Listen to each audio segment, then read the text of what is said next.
There's always been a need for ethnic studies research, but perhaps, especially in this post-election time.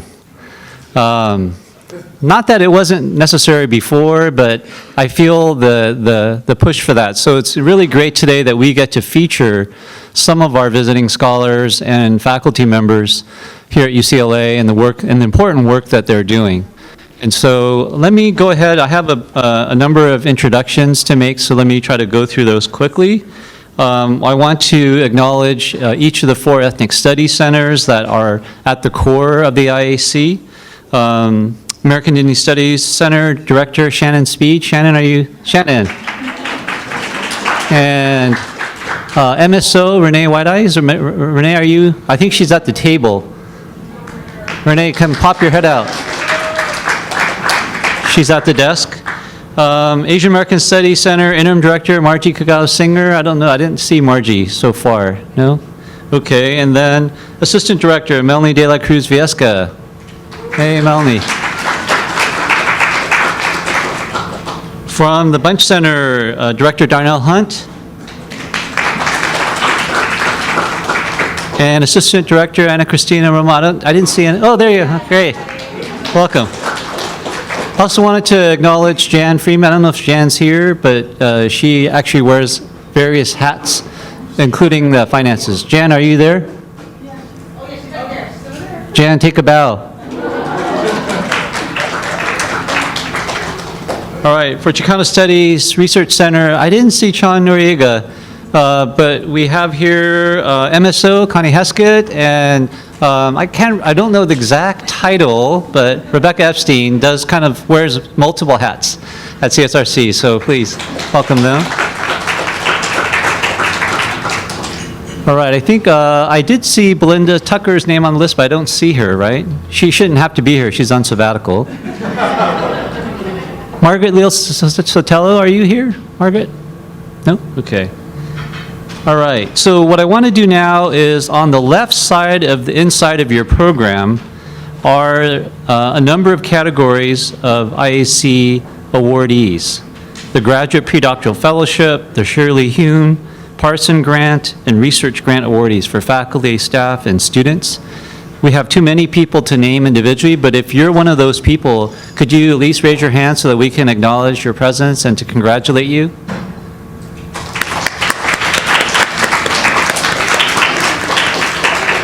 People were raising their hands very low. I guess they're trying to... This is a good thing to be recognized for an award, right? You committed no crime. Let's see. Now, I want to go over the format really quickly. So what we're going to do is we're going to have an interview format. Each of the centers is going to do a 15-minute segment. And so what I'm going to do now is introduce briefly the visiting scholars and UCLA faculty. So I will then introduce the interviewers right before they come up for each grouping. So first we're going to have Professor Vanessa Diaz, and she is a professor at Cal State University Fullerton. And she is in the Department of Communications. She received her Ph.D. from University of Michigan in cultural anthropology. And I just wanted to, there's so much to focus on each of these, but I just wanted to focus on a forthcoming book that she has called Manufacturing Celebrity, Whitewashed Red Carpets, Latino Paparazzi, and the Political Economy of Hollywood Media Production. That is a book, which I think is your title of your talk today too, or some version of that, right? And that is a book coming out with Duke University Press. And you're working on that. You're writing that even as we speak, right? Yeah. While the others are presenting, she'll be doing some of that writing on that manuscript. But just take a bow. We're gonna have you come up a little bit later. So welcome to Vanessa. Next we have Mark Padoongpatt, who is with the Asian American Studies Center, and he's at the University of Nevada, Las Vegas, and. He is working on a book dealing with. Well, let me back up. He got his Ph.D. in American Studies and Ethnicity from the University of Southern California. We won't hold that against you. And you have a publication, I think, that just came out in the Journal of American History, right, called Sitting at the Table, Food History as American History, right? And as some of you, for those of us who are in American history, getting into the Journal of American History is almost impossible. So the fact that that's great that you were able to get in and that food got you there. Even better, right? So welcome, Mark. Thanks for being here. We next have Courtney Thomas, who is with our School of Public Health, and she's not a visiting scholar. I think she was a visiting scholar, but we were able to convince her to stay, and that's to our benefit. And let me just pull out. She received her Ph.D. in sociology fairly recently from Vanderbilt University in Tennessee. I know I had lunch with some of the visiting scholars and faculty members, and I guess it's great that you're here in LA now with us. And among her many publications, I just wanted to focus on one that's called The Black Middle Class, New Insights for the Study of Racial and Ethnic Inequality in the U.S. That was published in Sociological Focus, which I think is related to some of the things that you're going to be talking about today. So please welcome Courtney Thomas.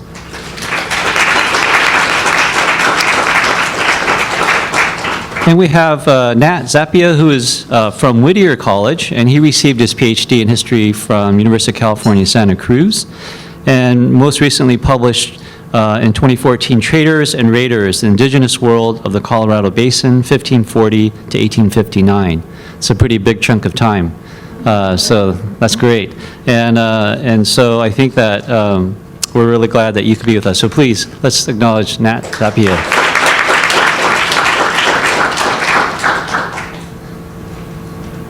Okay, so I think what we're going to do now is we're going to call up our first pairing, and if Vanessa and Professor Abel Valenzuela can come up to the stage.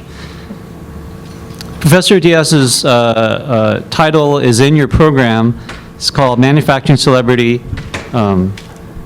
Whitewashed Red Carpets, Latino Paparazzi, and the Political Economy of Hollywood Media Production. She will be interviewed by Professor Abel Valenzuela, who is the professor of Chicano Studies and Urban Planning, and just recently was named director of the UCLA Institute for Research on Labor and Employment. So thank you. Please take it away. Thank you. This is fun. I remember doing this a few years ago, and I have to keep in mind, as do all of the other faculty MCs, to focus on the candidate. So, with that, I will begin with a brief introduction. I remember meeting Dr. Diaz about 15 years ago, shortly after I released a big study. She was then working as a media consultant, strategist, student researcher. And I remember that she had done some interesting media internship work. And so over the years, we managed to keep in touch. And over the years, her project really evolved into what I think is just a fantastic piece of scholarship that really interacts among different contours of inequality. So, Vanessa, tell us a little bit something about the journey that got you interested in this work. And here I'm, of course, suggesting that you need to provide us with some insights about that early development, that early period of your scholarly development and your own thinking about media when you were an undergraduate student at NYU and, of course, thereafter. Okay, great. Thank you. So as Abel mentioned, I started out here at UCLA just after undergrad. I worked in the Office of Media Relations, which is when we first met. And at that time, I was continuing to work for People Magazine. As an undergrad at NYU, I started an internship at People Magazine and had been working in various media industries, Spanish language, news media, different, just kind of across the board, documentary, film work. But I got this internship at People Magazine, which was very random for me because I was more more interested in sort of like social justice projects and kind of political projects. And I think initially, looking at People magazine, you think of it as just this like fluffy material for people to be distracted by. And as I started the internship, and I paid attention to the kinds of stories that were getting assigned, the kinds of marketing tools that were used, which celebrities were focused on, who I got assigned to as their like token Latina reporter. They would send me to talk to the Latinos or go to the hip hop events because they had no idea how to talk to Jay-Z or something like that, you know? They were just very sort of pigeonholed all of their reporters. And I saw the development of people like our president-elect Donald Trump. I started the internship in 2004, which was the year The Apprentice started. And so you started to see this development of these reality TV stars, including Trump. And I knew there was something more there. Why are these people being focused on? What are we focusing on when we're covering them? And as I started doing media relations work here, I continued to freelance for them. And after working here for a year, applied to grad programs to pursue looking at celebrity media production at a graduate level. And that's a sort of abbreviated way of getting us to here and now. Well, you know, the production of making celebrity, right, of making reality, is usually not thought of in the day-to-day, the workers, right, the photographers, the paparazzi, the people who build the stages, the people who serve the food. And so I think that part of your research certainly connects with what I study and what I'm interested in, but it really gives a different racial and immigrant context to celebrity making. So maybe you can continue in that line, and how, you know, your own, again, background of helped shape that understanding. Sure. So as you can see here, I have images of the paparazzi in LA, and that was one of the things that kind of most drove me to take up this research. Was I worked as a red carpet reporter and worked often with other red carpet reporters and photographers, but very separate from the exclusive space of the red carpet is paparazzi work, which is really what the media rely on, specifically the weekly magazines and sort of celebrity-focused outlets rely on for sustenance. However, those photographers who have become predominantly Latino starting in 2002, and I can talk a little bit more about why that shift happened either in our conversation or during Q&A, I started to see that change in demographic unfold, and also the way that paparazzi were talked about on the inside of People magazine. Paparazzi are not on staff at any of these media outlets. They are peripheral labor, they are freelance labor, they are disenfranchised labor, and paparazzi have historically been hated. We know that from the earliest days of paparazzi work. But what happens when that kind of work becomes racialized? It adds another component, and one thing that I saw happening was people talking about the lack of professionalization of the new paparazzi as the demographic shifted to be more Latino and actually more Black and more Filipino. Those are the three primary demographics of paparazzi, mostly Latino by a landslide. The conversation among paparazzi, the conversation inside of People magazine was about the deprofessionalization of this work, and the increased hatred, the increased effort towards anti-paparazzi laws, and the increased normalized violence towards these Black and brown bodies who are producing celebrity culture and understanding that they are promoting a very white celebrity culture. So, you know, I've known about the project and I've read different parts of it, and one of the things that keeps on, for me, standing out is that through your work you can literally trace the historical origins, for example, of different components of this industry, like the paparazzi. And I remember clearly how you described that most of these men used to park cars, another highly gendered, racialized service job here in Los Angeles, and how they quickly figured out that it was a lot more profitable to shoot pictures than it was to park fancy, expensive cars, right? And how that then translated into Right. this new niche market, right? And so here you can trace these contours of race and immigration and this labor market. And it can talk in a historical, but perhaps more importantly, in a pre and post Trump reality TV, if you will, world. So maybe you can talk to us about the more contemporary context of your work. Yeah. Thanks for that question. There are a lot of intricacies there. So to start with the kind of historical component, as you mentioned, in our earliest conversations about this, what I found was that yes, many of the paparazzi had actually been hired by photo agencies who knew where celebrities frequented for restaurants. And so one person, the owner of X17, which is a big photo agency, started going to these restaurants and asking the valet workers to take pictures of the celebrities coming in and out of the restaurant. I'll give you a camera, you take the pictures of the celebrities, I'll come back afterward, we exchange and go from there. Well, this was at the time, this was 2002 when this shift started, which was the same time that you had the first competition for People magazine ever. People magazine started in the 70s and had zero competition until Us Weekly became a weekly in 2002.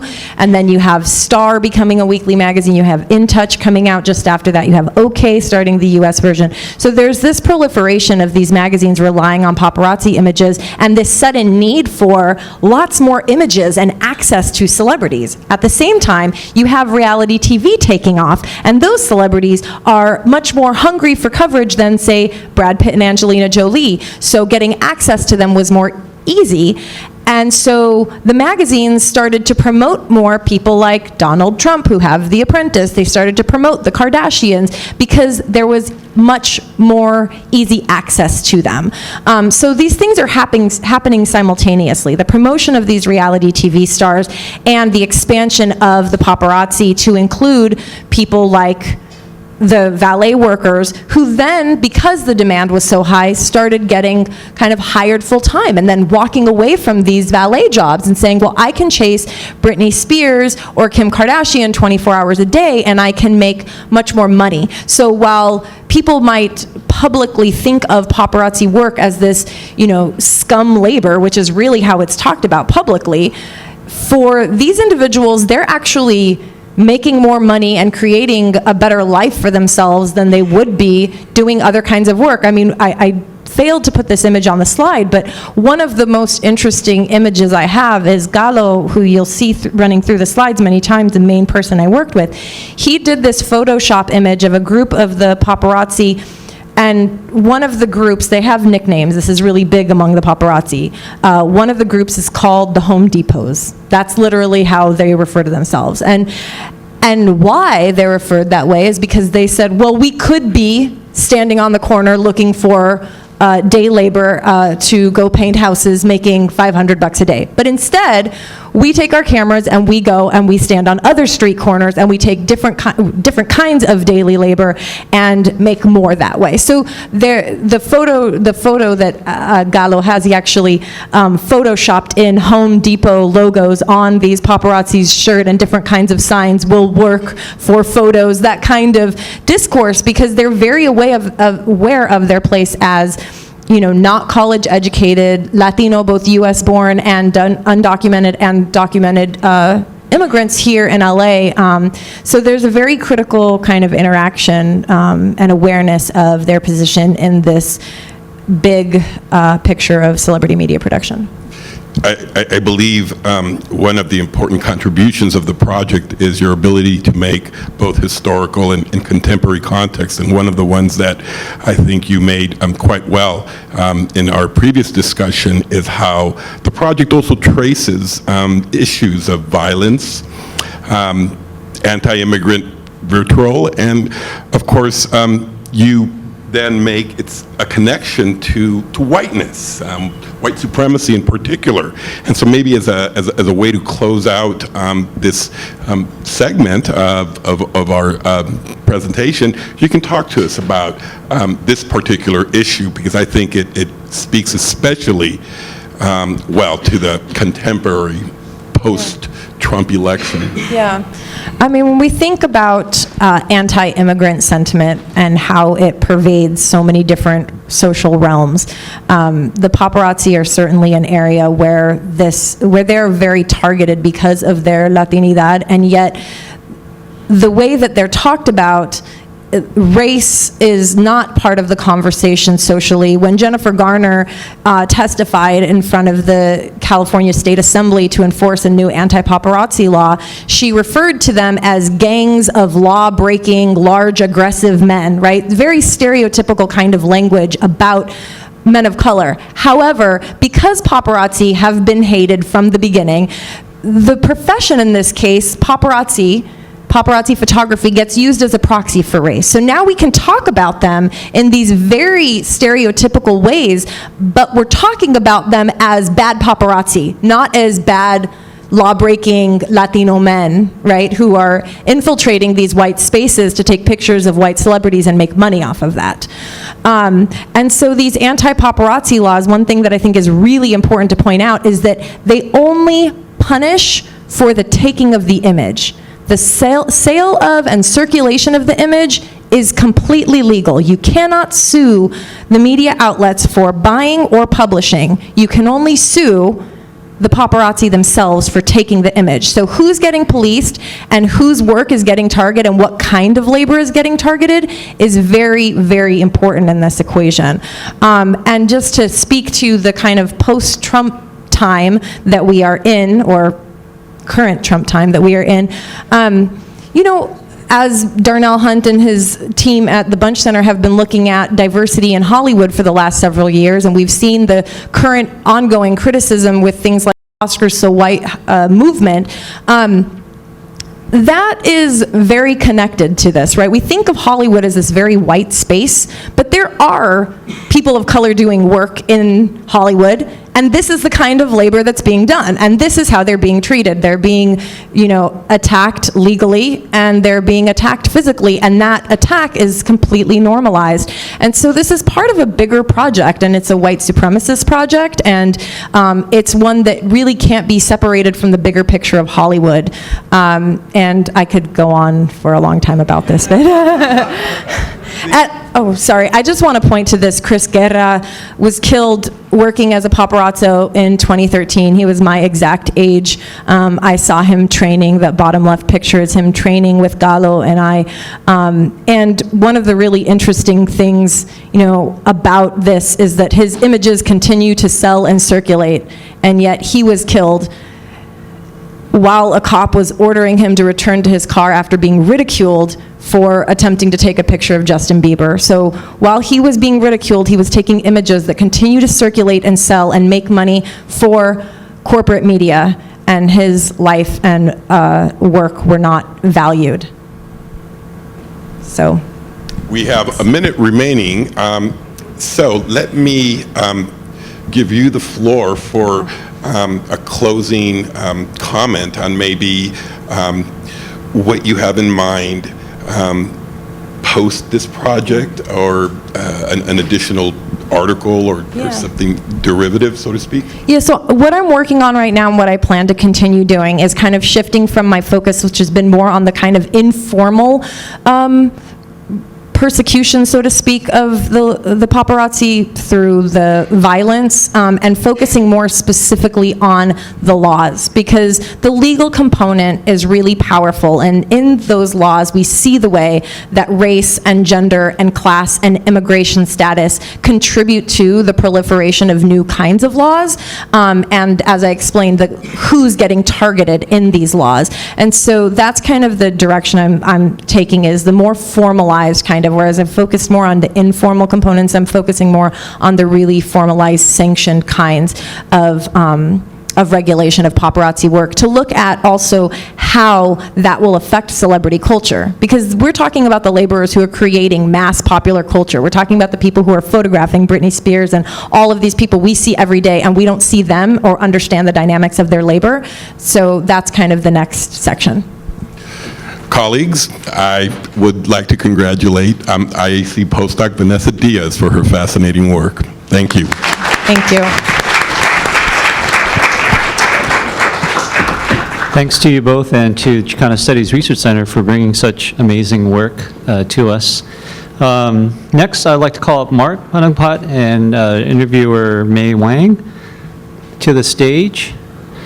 And Mark's title of his talk will be Flavors of Empire, Food and Race in the Making of Thai American Los Angeles. And May Wang is a professor in the Department of Community Health Services in the School of Public Health. She is also the chair of the Asian American Studies Faculty Advisory Committee. So thank you both for being here today.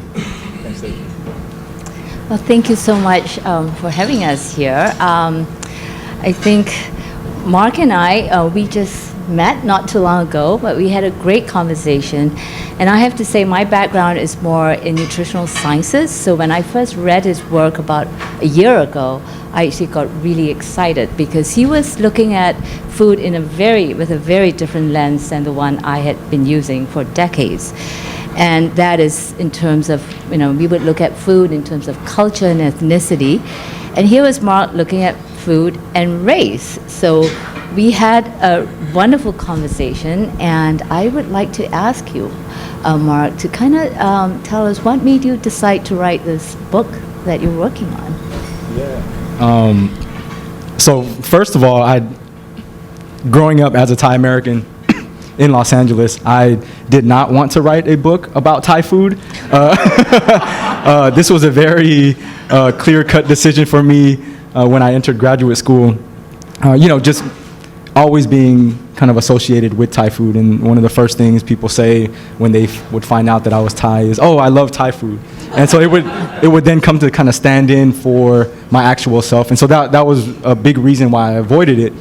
But when I went to graduate school, I wanted to write a dissertation on my community, on Thai Americans in Los Angeles, and so that was initially the plan. But as I began researching and I began writing, there were very few sources that were left by Thai immigrants and the Thai American population. And also, one of my goals was to show the diversity and heterogeneity of Asian American communities, right? So Southeast Asians, Asian Americans are not this kind of homogenous group, but we have these differences. But I realized that, very few people cared about that, and that I wasn't doing enough to, that's honest. I wasn't doing enough to make Thai Americans legible to a broader audience in the way that I felt like could really make an impact in the field. And so I revisited this very frustrating relationship that I had with food, and I realized that Thai food offered a very concrete and vivid way to a window into Thai American history and into the history of the United States and of American culture. And so, one of the images that I just showed was one of the sources, one of the first sources that I dealt with in this regard. It's a woman named Marie Wilson. She publishes the very first Thai cookbook in Los Angeles in 1965 called Siamese Cookery. And so right away when I discovered this, and this is before there were any kind of large numbers of Thais in Los Angeles. So when I discovered this, of course, why and how did this happen? So she was in Thailand in the 1950s. Her husband was teaching English on a Fulbright fellowship, and that history, and that's where she learned about Thai food. She brought it back, publishes this cookbook. And I saw that, and I was like, there's a story there.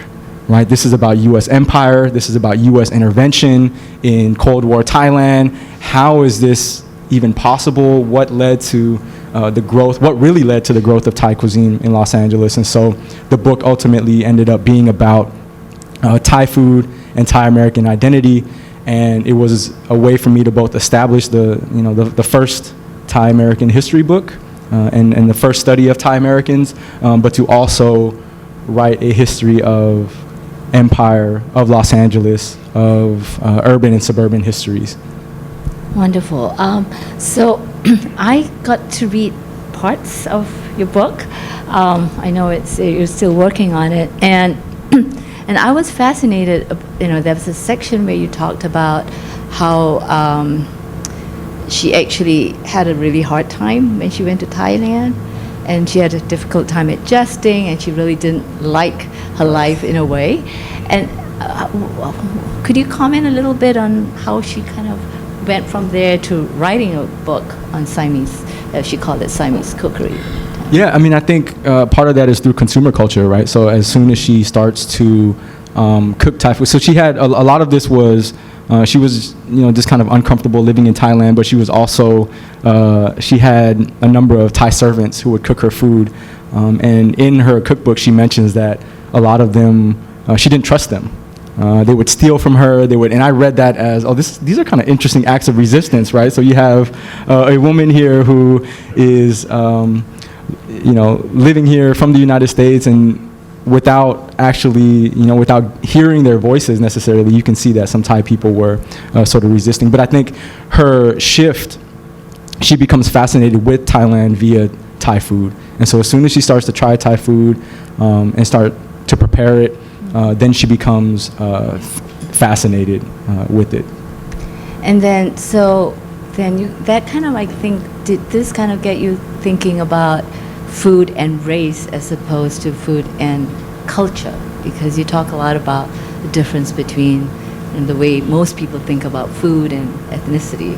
Right. Right. Right. So the kind of overarching argument of the book is that Thai foodways becomes a critical site for Thai American racial and ethnic identity formation in Los Angeles and community formation in Los Angeles. And so this is what I'm sort of saying here, is that it's food where Thais negotiate race, class, gender in the United States, and that a lot of the literature on food and identity has focused on food and culture. But for me, food and culture, food and nation, that kind of relationship. But for me, it lacked an emphasis on power and power relations. It's not that culture is not about power, but the way that they were sort of talking about it, it was as if Thai Americanness or cultural identities were identities based around difference and culture. But for me, the reason why I focus on race and Thai American racial formation is because I think it makes more clear that identities, or that Thai American identity is not just a cultural identity, it's a relation to power, right? It's a relation, it's an identity that gets structured in difference, and that gets, not structured in difference, structured in dominance, right? This gets structured by U.S. foreign policy, it gets structured by racism, economic inequality, and that these things, or this identity changes over time. And I was more interested in that relationship than I was in talking about this is how Thai Americans preserve their identity. This is how they maintain their identity in a hostile society. And so for me, I was more interested in those power relationships and how ethnic food, the ways in which, or the extent to which ethnic food in the United States contributes to the U.S. racial order. Yeah, I found that very fascinating because I think I kind of, as I mentioned earlier, look at food from a very different lens. And we tend to kind of look at relationships between food and power at a policy level, food policy, and here you are kind of identifying that same kind of relationship with food, which is so much part of our lives, right? And you've kind of identified that very important relationship that food is power, and this kind of is part of that power structure. So what are some of those most important central themes in your book? Yeah, so, as I said, the kind of overarching theme here is to think about the way that racial projects happen in kind of unexpected everyday spaces. And there are sort of three main themes that I work through in the book, and they're all interrelated, and the book isn't necessarily organized in this way. But one is that the history of Thai food in the United States doesn't start when Thai immigrants bring their cultural practices to U.S. soil, right? That this starts, again, with U.S. Foreign policy in Thailand, U.S. intervention in Thailand during the Cold War in preparation for the Vietnam War, for challenging communism in Southeast Asia. And so one of the themes in the book is to try to uncover and to highlight some of those structural dimensions that bring food to our tables here in the United States, and to make those relationships clear in addition to food, also the hands that prepare those meals, right, which are largely immigrant and largely undocumented immigrants. So to try to highlight that. The second major theme is the way that the construction of, the way that Thai Americans would then, when they arrived in Los Angeles, redevelop, recreate, reinvent Thai food by using race, ethnicity, and nation to construct this difference in a consumer culture. So the way that they wanted to show that Thai people were different than other Asians, they resorted to food to make this claim. And so at the same time, you have white food critics, cookbook authors who are writing about Thai food and using their senses, taste, flavors, the smell of Thai food, spiciness of Thai food, to make these, to draw these lines. And then you have Thai people and Thai restaurateurs playing right into that and saying, yeah, we're not Southeast Asians, we're not the refugees, we are a group that has never been colonized formally in Thailand, and that this is part of our identity as well. And so they try to, so I show how they do that through food culture and restaurants. And then finally, it's about the production of multiculturalism in Los Angeles and the way that restaurants and food festivals, Thai restaurants and Thai food festivals, allow Thais to kind of root their identity in a place, in urban and suburban space, but that oftentimes that, you know, sometimes that fit within what was acceptable multiculturalism, but sometimes that overstep the boundaries of what was acceptable. So when you have food festivals, for example, at the Wat Thai Buddhist temple in North Hollywood, where suburban residents complained about the festivals, their weird smells, parking problems, then it becomes about, well, multiculturalism is okay at a certain level. And so at what level does it become not okay? And so I kind of explore that as well in the book. Mm-hmm. Yeah, and I found that very fascinating. You know, I think we talked a little bit about, you know, how in public health, and I'm definitely going to have my students read your book when it comes out, because you look at it very differently. Because for us, we use food to intervene. We want to get people to eat healthier, etc. But food is a place, we've realized, that brings people together. It's a safe place. You know, it's got smells. It's, you know, it's something that I think is relatively benign, you know, in a way, and people are excited about it. So it's something that encourages people to start being a bit more open and to talk about some of the real issues that I know we face when we live in this very diverse world. So what would be your take-home message for us? I think to be, so, you know, in thinking about one of the reasons why I eventually wanted to write this book after it kind of evolved from Thai Americans to Thai food and Thai American identity is because I also at the same time started seeing and started witnessing this idea that food was one of the best ways, or ethnic food was one of the best ways to get to know another culture. And this kind of cuisine-driven multiculturalism I found to be a bit problematic in that it's not that sharing or eating other people's food is necessarily a negative thing. It's that for me, I felt like that presented barriers to community mobilization. And so there was a Thai American activist who actually graduated here, Chansey Martorell, who in the 1990s mentioned, you know, as you know, she's fighting for she's fighting against human trafficking, labor exploitation within the Thai community. And one of the quotes that really stuck with me was, you know, Thai people need to start organizing around real issues and not cultural events and food festivals. And so for me, that's kind of what I wanted to explore and the take-home message here. So what is Thai food, is its popularity, is its hypervisibility, does that detract from actual community mobilization efforts for social justice? And so that's the take-home point, is to, I think, be critical of what it means to actually eat food across racial and ethnic lines beyond just, you know, this is a anti-racist kind of fun sensory therapy session.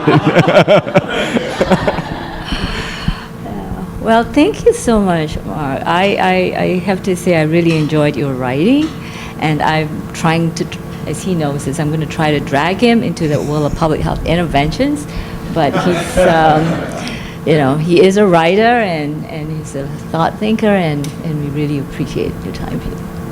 Thanks Thank you so very much. Thank you. Thank you.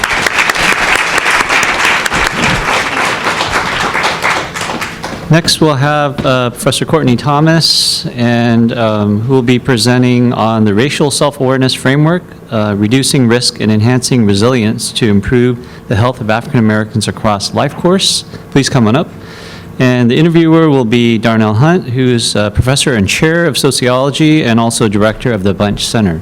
So thank you both for bringing your research to us.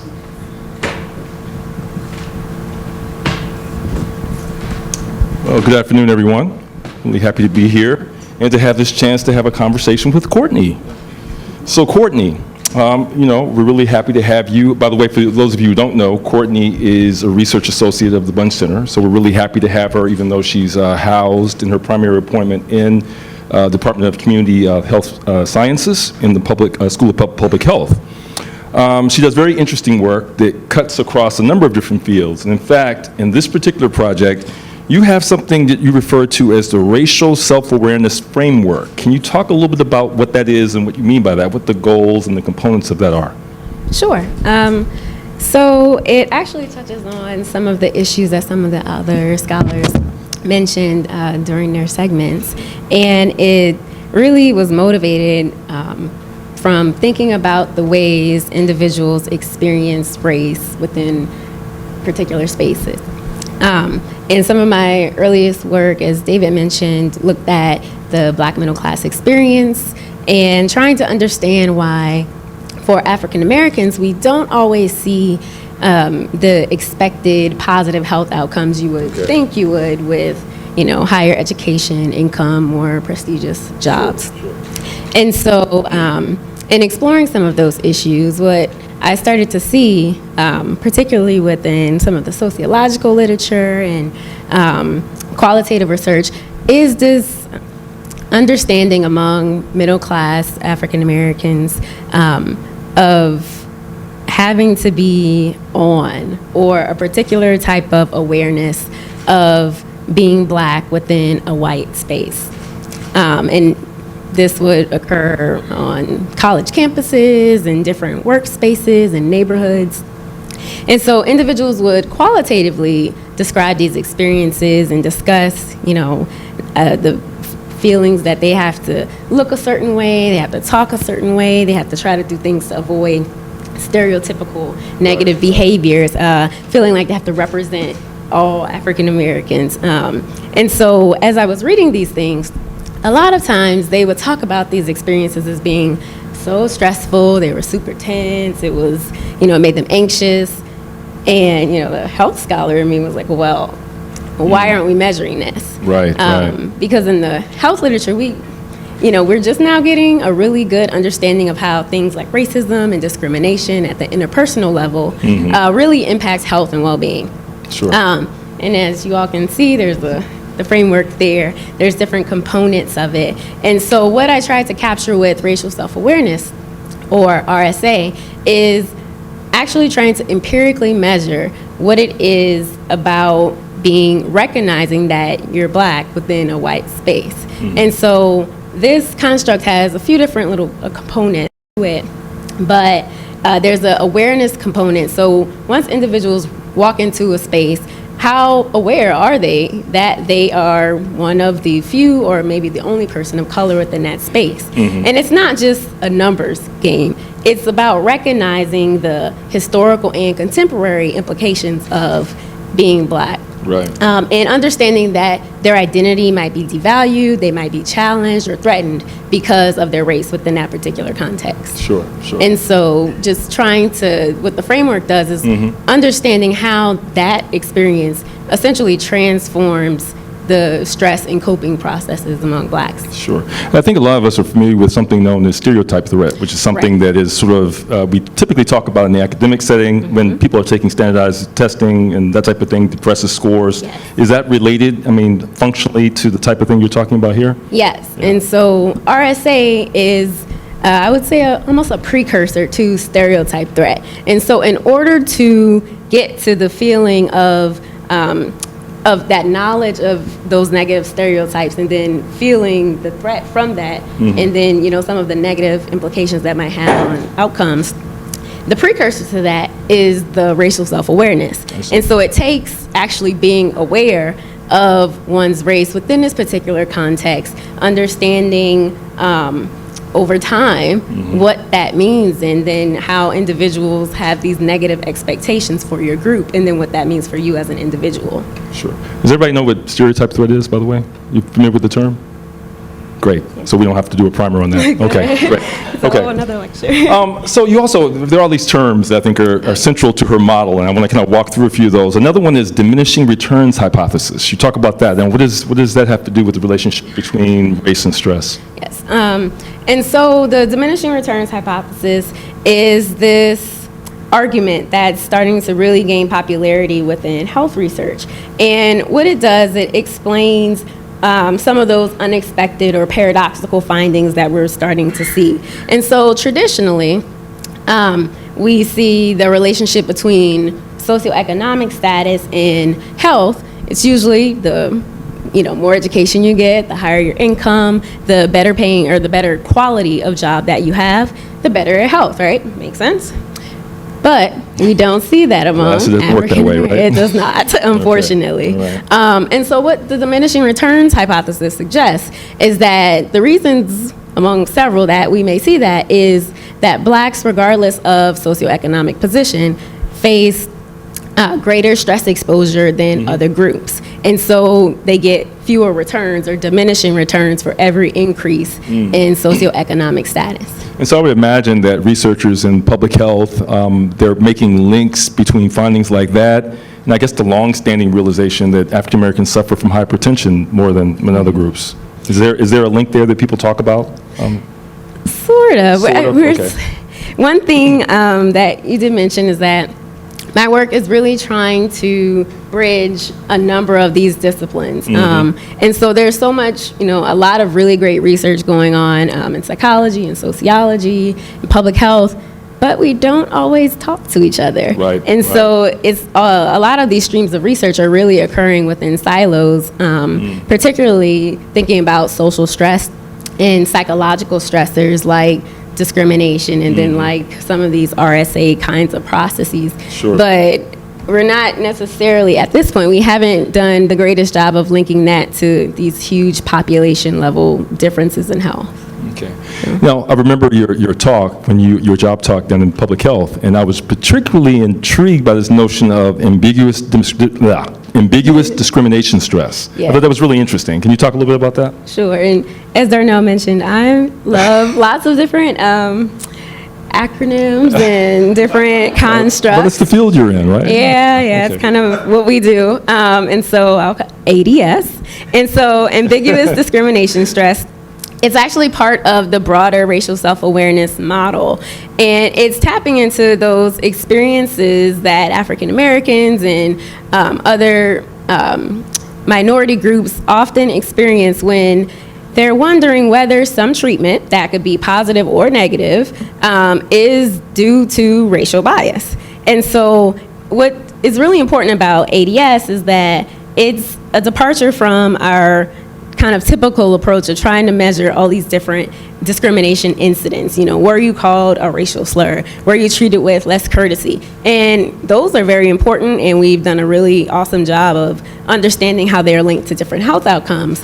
But there's a lot more than that, particularly, as experiences are often subtle at times. And so one of the experiences that I really wanted to capture is this ambiguous type of discrimination. So it's not so much about the particular event, but it's about that experience of wondering and what it does to an individual when you are taking emotional and, cognitive energy to really try to process, was that because of my race?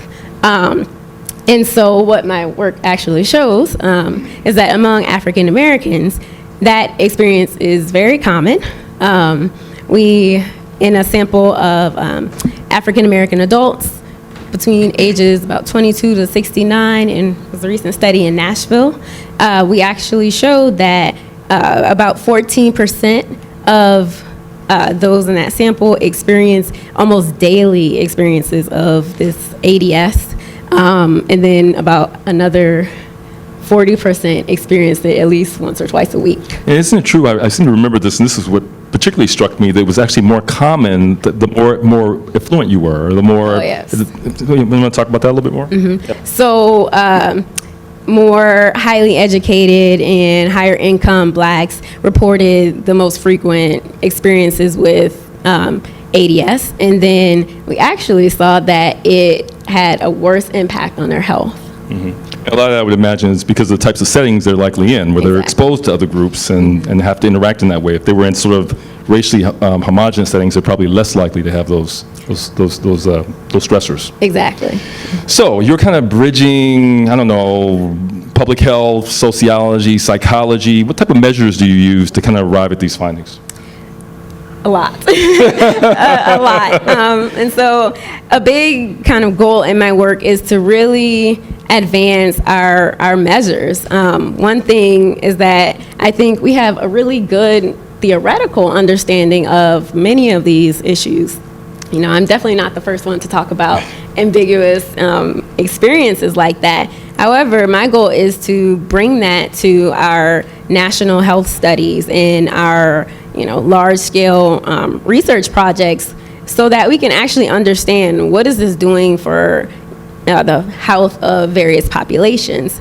And so in my work, I'm focused on developing survey measures that we can actually start to incorporate in some of these broader surveys. And don't you have some physiological indicators as well? I mean, yes. You want to tell us about those? Sure. In the Nashville study that I mentioned, we also include a number of biomarkers.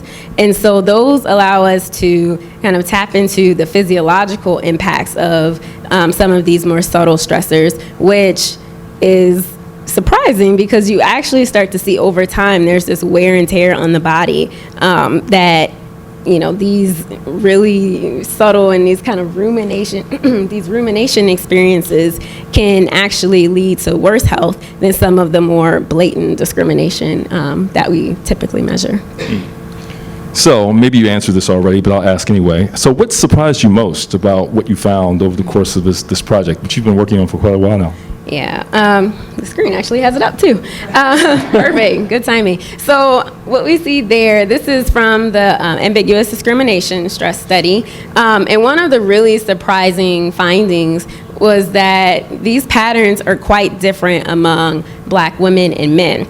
And so in the one that just passed, we saw that for African American women, these more frequent experiences of ambiguous discrimination stress was linked to worse depressive symptoms, whereas for Black men, we see much higher risk for high allostatic load, or that physiological functioning. And so it's really suggesting that they're kind of like divergent pathways. And so even though women and men, they're reporting the same levels or the frequency of these experiences, it's having very different impacts. So the gender differences that we're, does the theory give you any sense of why that might be so? I'm still exploring a few things. One of them is that rumination piece. And a lot of folks in psychology have done a great job in looking at gender differences in rumination, and suggest that perhaps women may ruminate more than men, and perhaps that's contributing to these high levels of depressive symptoms, whereas there may be like a denial or a self-blame role that's going on for African American men. There's still a lot of work to do. Interesting. So, of course, a couple of weeks ago we had an election. Yes. And many people have said that the combination of divisive rhetoric during the campaign that President-elect Trump used, combined with his win, has given license to people to sort of more openly, communicate their prejudices and possibly to discriminate. Kind of projecting ahead, how do you think this new environment may affect some of the factors you talk about in your conceptual model? So it's actually good timing too. On the screen, you can see we didn't plan it this way. There was a flyer for a qualitative study that I've been working on, again in Nashville, to kind of stay consistent with my samples. And among those were very in-depth qualitative interviews with African American women and men again. And we've been doing it for about 2 years now. And so as the project has gone along and these different events have occurred, you can definitely tell my respondents have been very open about the personal impact some of these events have. And one thing that I think is really clear is that as detrimental and really just harmful some of these more, ambiguous stressors can be, these really like national events can be damaging in a different but still important way. And so we see like the rise of the impact of like vicarious racism. And so it's this idea that events don't have to happen to you, but with the rise of social media and individuals watching the news, more and more police brutality, all these different events. You feel victimized even though, personally yes. victimized, yeah. And, respondents have talked about how just drained they feel. They don't want to go to work the next day and have to, deal with that high RSA they're going to feel. And, one of the nice things I think that has emerged out of this work, though, is some of the role of coping and how individuals, even though all of these really stressful events are happening, they do talk about how it's also shaped the way that they are dealing with it. And,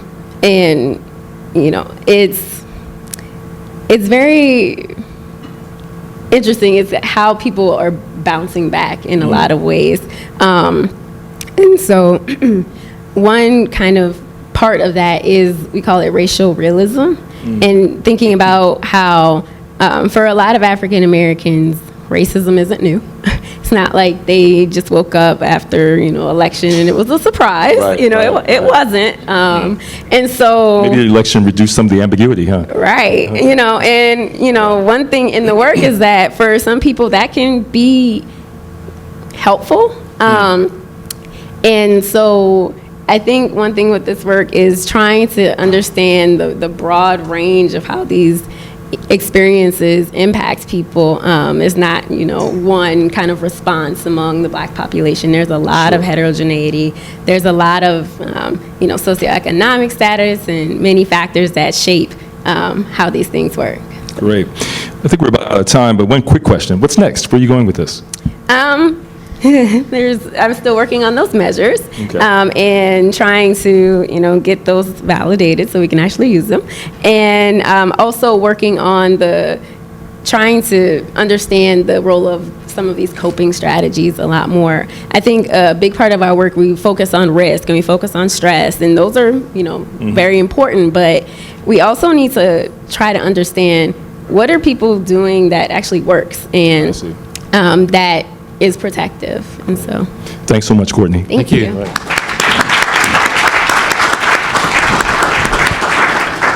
Thank you. Next, please come up Nat Tapia, and he'll be presenting on food frontiers, indigenous borderlands, and continental landscapes. And interviewing him will be Benjamin Madley, who is a professor in our department, UCLA Department of History.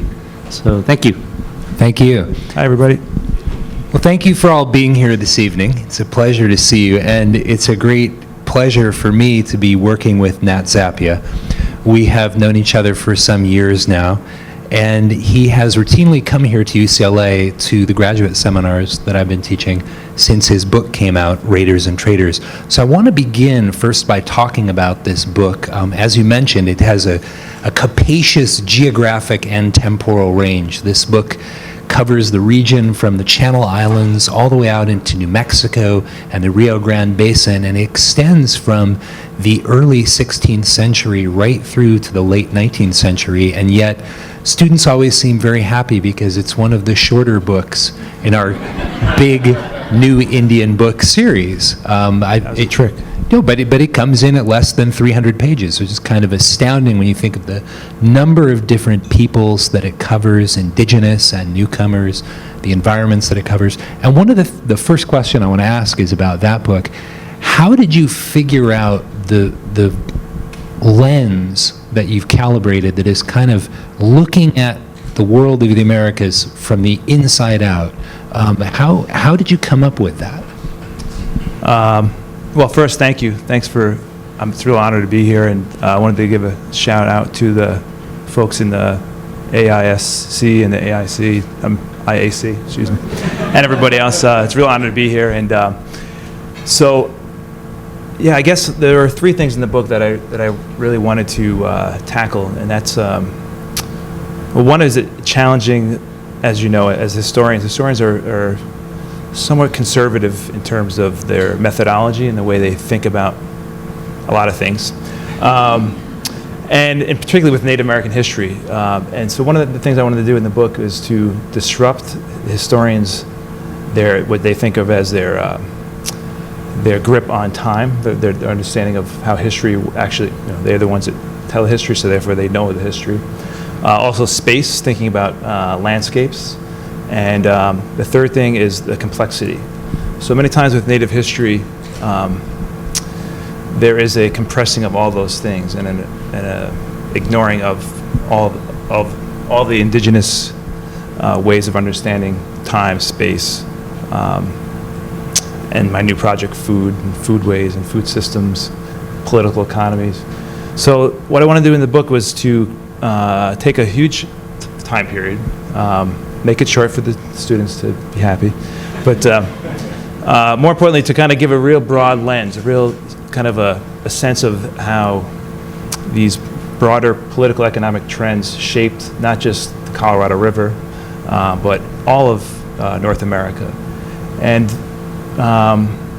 with that, by doing that, I go purposely, the book, the title says 1540, but really I start my first chapter, I go back to long before Europeans came here. I go back to the 10th century. I look at global environmental phenomena and try to understand how Native communities interacted with these phenomena, just as people throughout the world interacted with global warming in the 10th century, global cooling in the 14th century. Native communities also had different strategies.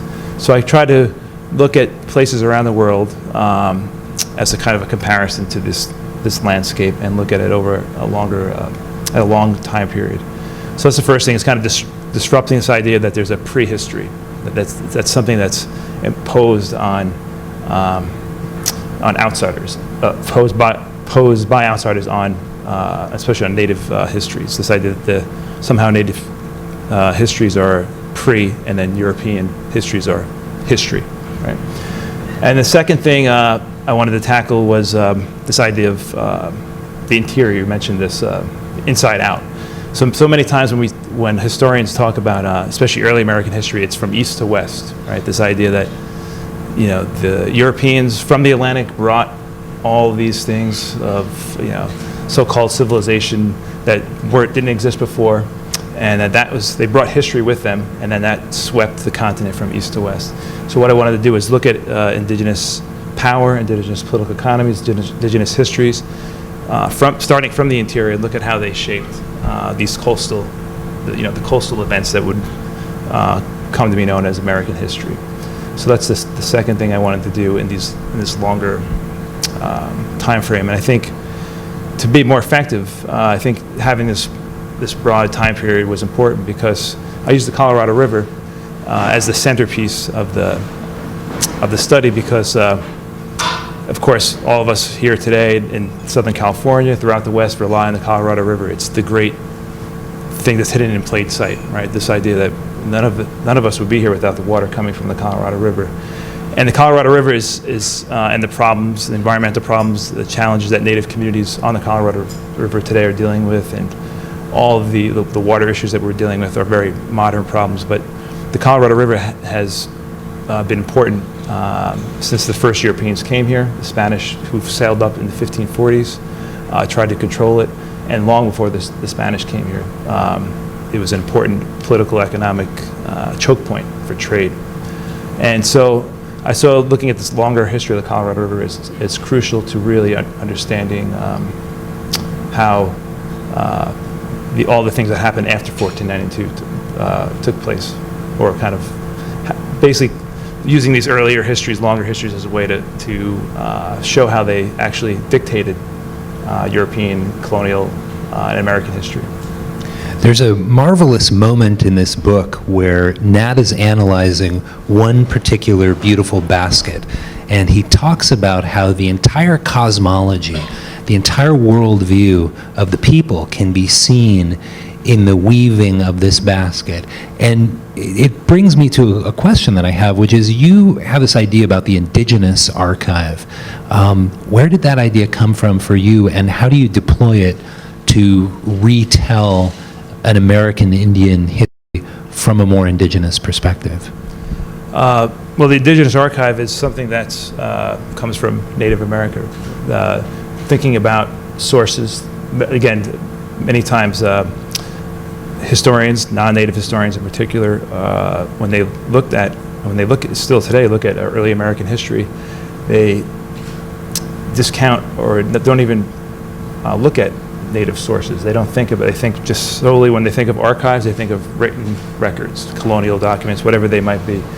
And that's what the methodology is. That's how they understand the history. And when you, not just in Native history, but any history, in Mark's talk, he talked about, of course, food, thinking about food as a way of looking at history. So there's many, we could look at all different kinds of history and look at them, understand them, and understand that the written part is just the one small sliver of the whole piece. So the way I thought about that is, so looking at this longer history, you had to look at the environmental trends. You had to look at the material culture, the baskets, the pottery, the shell beads, which there was a slide here. You'll see at some point of the shell beads, the Olivella shells, the textiles. And what that does is it shows, of course, as you mentioned, the cosmology, the worldview, but also the market, the indigenous markets that existed. This is a great map. We didn't time this, but there's a great map of indigenous market networks where you see all the incredible complexity in terms of the movement of goods, people, ideas. So you can't get that at looking at Spanish missionary records. You know, what you get at Spanish missionary records are the savages, or this, the savages, or that. And that is, obviously, that's not how things happened. So one other thing about the material culture, I think, looking at material culture also encourages you to go to Indian country and to talk to Native scholars and to talk to tribal historians, and that's part of what I did in the research, is go to many reservations throughout Southern California. Many of all of the Native communities that were in the book are here today. Many of them are in the same spots that they were at when the Spanish came in 1540. So going there, going to Native America and asking and consulting and trying to understand the indigenous time, space, and complexity. So your new book is quite different, the project you're working on here at UCLA right now. What is the connection for you between indigenous foodways, this idea of food frontiers, and traders and raiders? Well, I saw Mark had food, so I wanted to jump in on that side. Well, I think there's actually a lot of overlap. So this new project, I'm really interested in jumping off of this idea of indigenous archives. Food systems, you think of not just the commodities, the food itself, but the roads, the relationships, the infrastructure, the energy used to create and transport,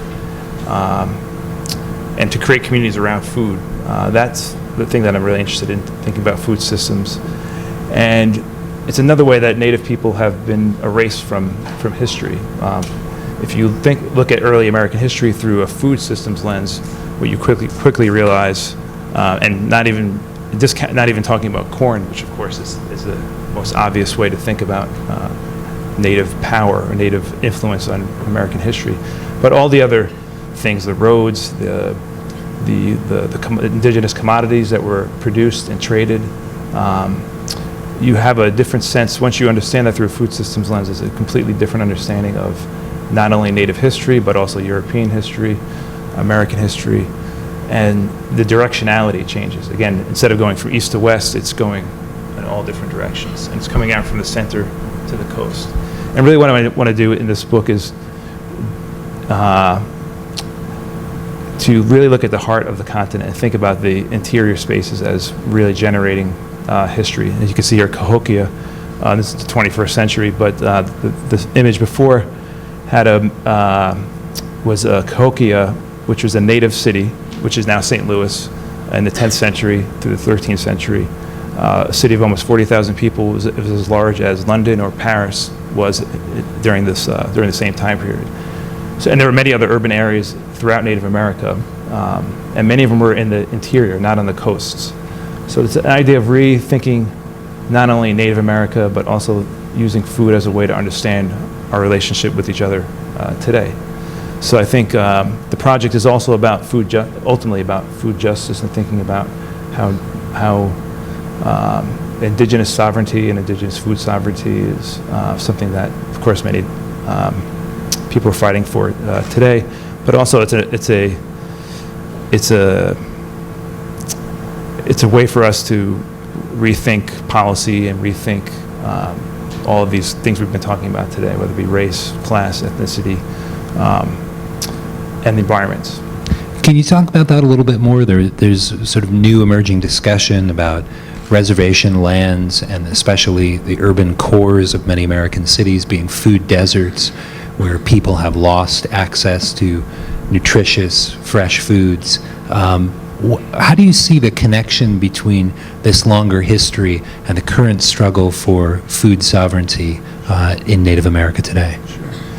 I mean, a lot of the struggles, of course, are a product of colonialism and overcoming that, and of course, issues around sovereignty are that's the central question around that is trying to overcome that legacy of colonialism. But I think that the earlier these stories that longer history, I think many it's traditional ecological knowledge, which is a whole subfield, a whole field, not only in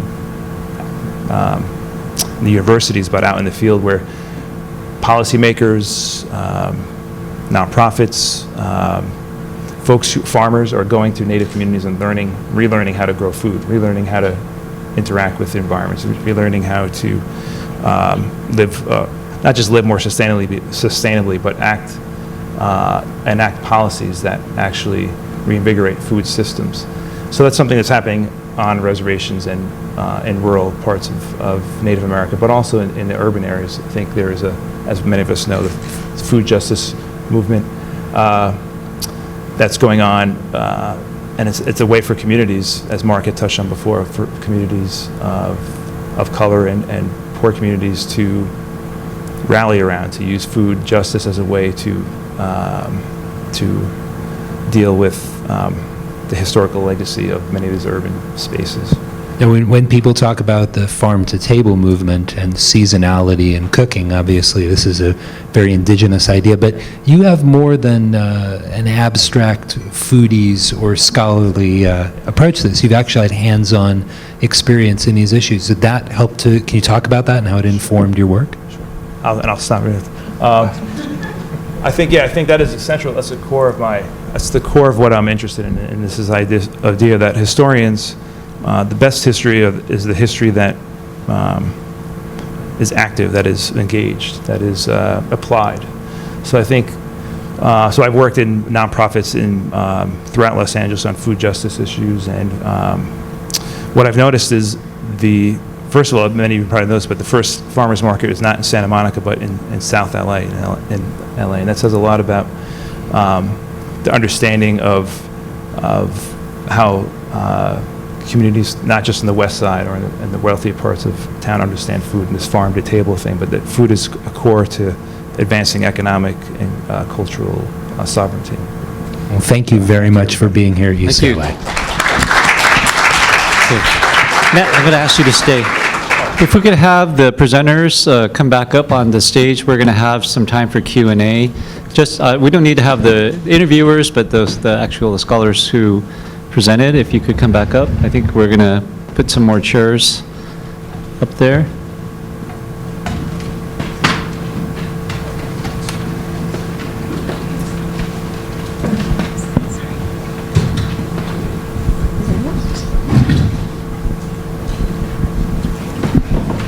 So I think there are a couple of microphones up here, right? Okay. So let's take some questions from the audience, please. Oh, yes, here in the back. This question is directed to, I'm sorry, your name, yeah? Courtney? Courtney, yes. And you ran through so many terms that you were using. One was the ambiguous. Can you repeat what that was? It's the ambiguous discrimination stress. Right. So now my question has to do with this. If looking at the history of medicine and how it's been applied to African American people, and we just recently discovered that polio vaccinations that were given to African American young boys at a certain age led to elements of autism. We found out that the CDC knew about this for 10 years, but they allowed this to continue, they allowed the practice to continue. Most recently, there was a sterilization drug called Depo-Provera that was being used in Israel to sterilize African American women. We found that Planned Parenthood here was also using that same drug. It was put out by the Pfizer company. So I think that elements like those that happen create that ambiguous sort of context that you're talking about, because you never really know as an African American, are you really being treated in the most professional way, or if you are being used as a guinea pig or a test subject. So do you think that, I guess my question in a roundabout way is, do you think that that has some type of impact on that syndrome that you were talking about? Yes, I do. And one of the things, as you were describing some of those historical and contemporary incidents, is that I think you just gave us a really great example of how ambiguous discrimination stress, that particular type of stress, is also linked to the broader idea of racial self-awareness. A big part of that is a knowledge of some of these historical injustices. And when individuals are aware of those and, have an understanding of that, that's always in the back of your mind. And that's, part of why understanding this RSA is so important for thinking about every type of kind of daily stressors that may not be obviously racially related, but those kind of things are always there, and it shapes the way that people are thinking about those things. And so it definitely impacts, if something very subtle also kind of creates this wondering and this kind of rumination. So definitely, yes. Yes, how about some other questions?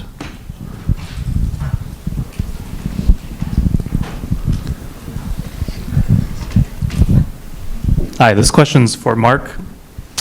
I found your viewpoint on food and culture interesting, and I was wondering, on the opposite side, do you think the lack of kind of cultural background in white communities in food, does that create any sort of animosity towards outside cultures because they don't have their own background and identity of that?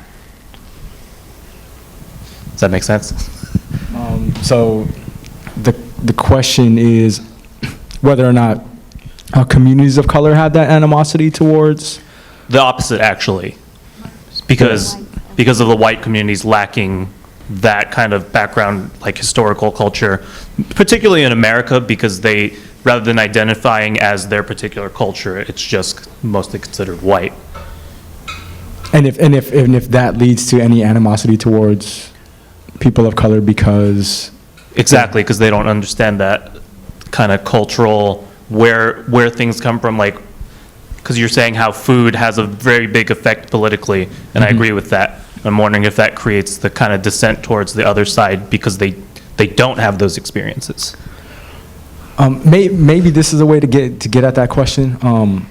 I think what I'm interested in is not so much, so food has been, at least, at least for Asian Americans, and I think you can apply this more broadly to all groups, but it has been a sort of central part of the Asian American experience, and part of that has always been racialized, right? And so historically, there was associations between what Chinese workers ate, right? So there's this kind of major work that comes out by Samuel Gomper's Meat versus Rice in the late 1800s that suggests that Chinese workers, because they eat rice, are therefore a threat to the white working class because the white working class deserves more wages because they eat meat, right? And so that their food becomes a way to other and also to discriminate. But I think what I'm more interested in is not necessarily the animosity, but the curiosity.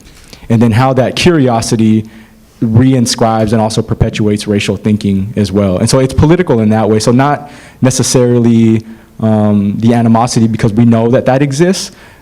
We know a little bit about the curiosity, but I'm really interested in kind of the historical development of fascination, appreciation for quote unquote ethnic food. And by ethnic food, I'm talking about, it's kind of a racialized term, obviously, right? Like Italian food is not necessarily seen as ethnic food. And then there's some ethnic foods that are more ethnic than others, right?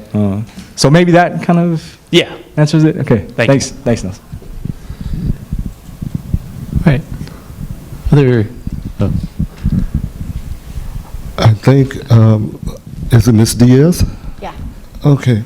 My question for you is, in terms of the paparazzi, and being that they're not fully employed by the media, are they viewed as independent contractors? Yeah, so they're considered freelance for the most part. There are a few paparazzi who will be hired full-time by a photo agency, but never for the media outlets themselves, never for the actual outlets that publish their work, like People Magazine or LA Times. Even any outlet can use paparazzi images. They take the pictures as freelance media producers. Those images get sold through a photo agency and then can get purchased by as many different outlets as they want, basically. Okay. Well, the reason for my question in terms of how you would classify them is I'm thinking in terms of protection for their labor. Right. Would the Labor Relations Board in organizations like that have any involvement in helping protect their labor and fight the laws that are coming out against them? So that's kind of what I was trying to get at. Yeah, it's a really great question. The short answer is no, but I can give a little bit more context. There are a group of paparazzi who have been trying to rally together to create some kind of a union, but it hasn't worked for many, many reasons, not the least of which would be that the agencies wouldn't be interested in supporting a paparazzi union. Another thing to consider, I mentioned that they're predominantly Latino and that they are both undocumented and documented.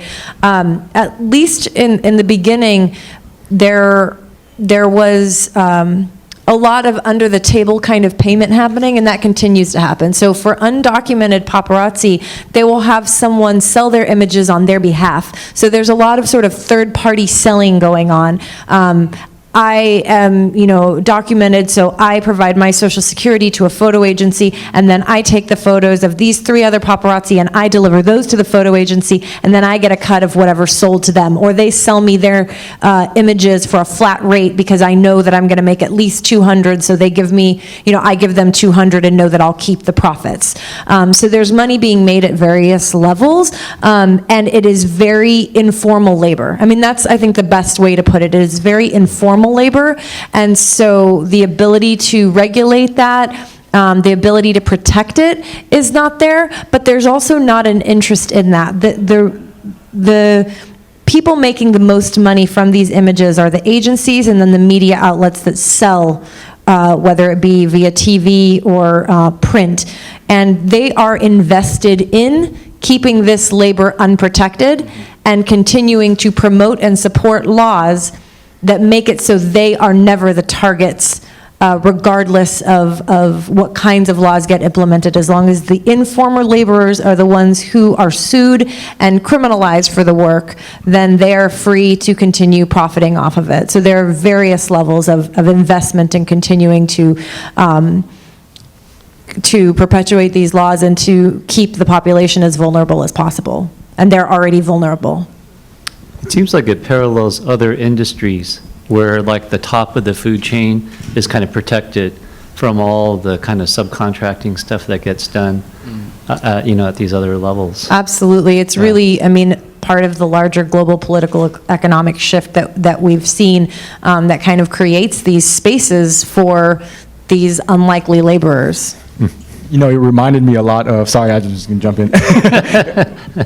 It reminded me a lot of when you were talking, Vanessa, of street vendors, of street food, right? In terms of like who gets criminalized, who gets targeted, and then you have, the brick and mortar establishments that don't, right? Or that are sort of protected in some ways, whereas the street vendors are, on the street, undocumented, clearly racialized.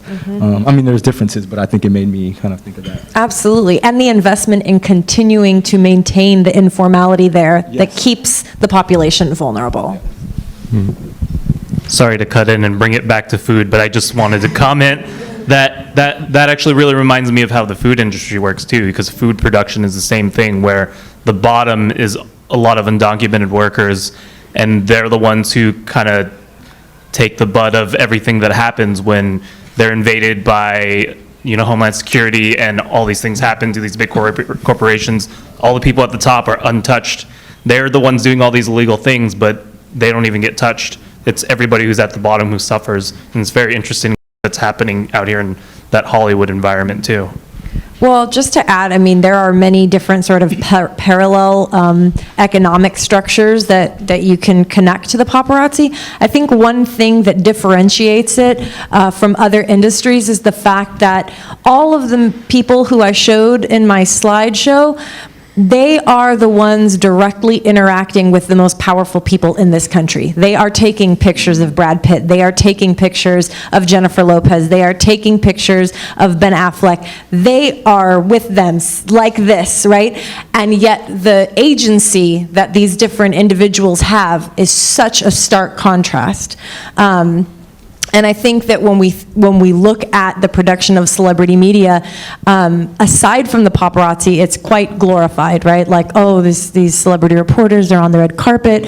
But the majority of the images that we're actually seeing are produced by these people who do not have the same, anywhere in the same realm of the kind of agency. In fact, these laws make it so that I'm the paparazzo, you're Ben Affleck, you can sue me for taking the picture, and now these media corporations can go and sell it and never feel any of that kind of persecution. But I think that's one thing, right? Like the food vendors, perhaps they're selling to celebrities, but the kind of distinct relationship between these informal laborers and the most famous people in this country, perhaps in the world in some cases, is quite unique.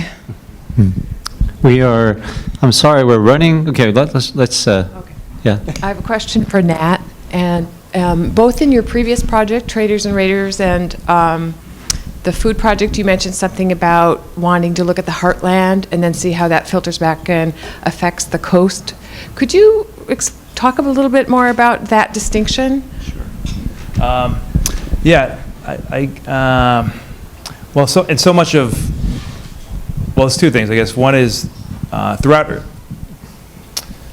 after Columbus, after 1492, there is this, in terms of the historiography, the way historians think about this period, they privilege the oceans. The ocean is how, Atlantic world, Pacific, this is how everything happens, and then the periphery, or where indigenous peoples live throughout the world, are on the edges, on the margins, and that they get sucked into this emerging and growing world economy that, and in many ways it's true, the Atlantic world obviously was an economic engine that shaped so much of these colonial interactions.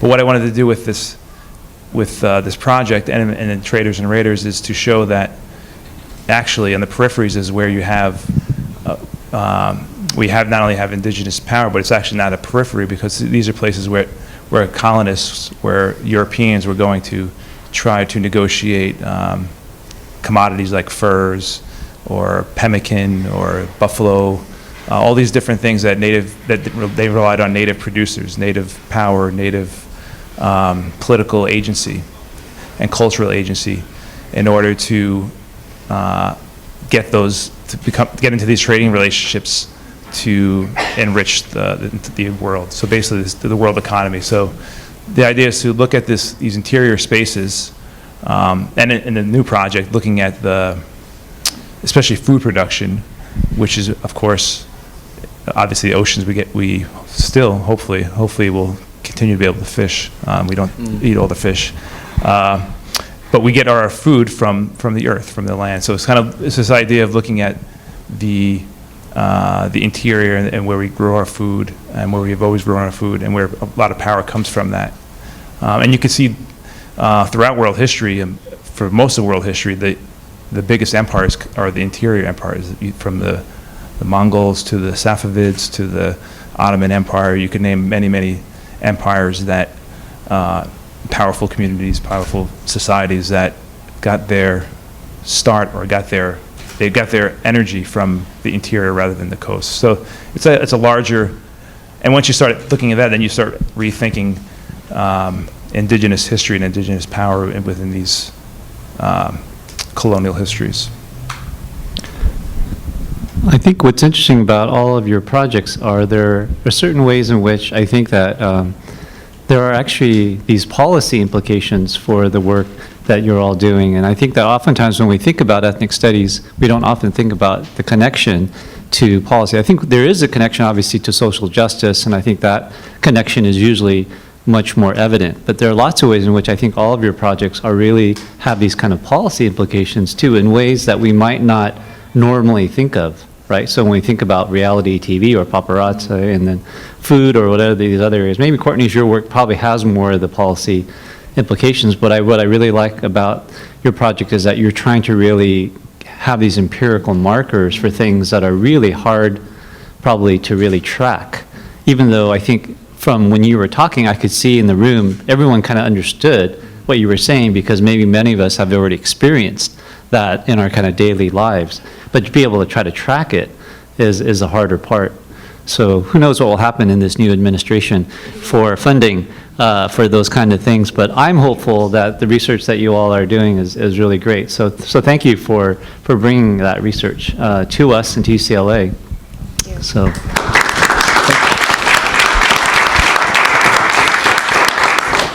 Let me just thank a few more people. I want to thank especially Zella Johnson from IAC. She really coordinated a lot of this work. So Zella, back there. I want to thank Elvia Vargas for the AV and all the material. Elvia, please take a bow. The Faculty Center and I think Audiovisual Services for their work here and for our jazz band. Thank you all for coming today, and I think what we're going to do is please stay. We're going to have some more music, and we're going to have some more, hopefully there is still some more food and drink. And I know that I'm going to speak for you all and say that you'd be willing to talk to folks afterwards as they have questions that they might want to ask you individually, right? So thank you again, and see you next year.